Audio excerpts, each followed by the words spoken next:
yote nitakayozungumza hapa kwenye mahakama hii tukufu, mtakayosema mbele mahakama hii ni ukweli mtupu kwamba yule mimi na yeye umri tofauti. Yule ni mshangazi anataka kunibaka, kunanibia fulana wangu.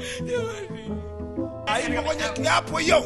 Iache mahakama iendelee na kazi yake, usiintafie mahakama. Unajua maana yangu mimi nataka utoke hivyo kila mtu akuone aseme Mbimba anamiliki choo. Sasa wewe aroache. Kwa mwili gani? Kwa mwili gani? Achaka. Hapa yangu. Wewe una matatizo gani kwani?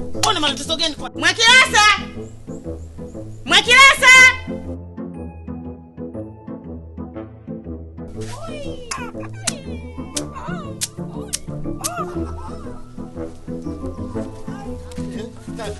Nenda wapi jamani? Mimi nimeokoka jamani. Hizi ni damu jasho. Hajaniparua. Hamna, ni machozi. Hizi ni damu jasho. Mwenyezi Mungu nisaidie. Akusaidie nini kumeguma ushirikana na mtume, kumeguma ushirikana na mtume, kusaidie nini buku wewe? Sawa mheshimiwa.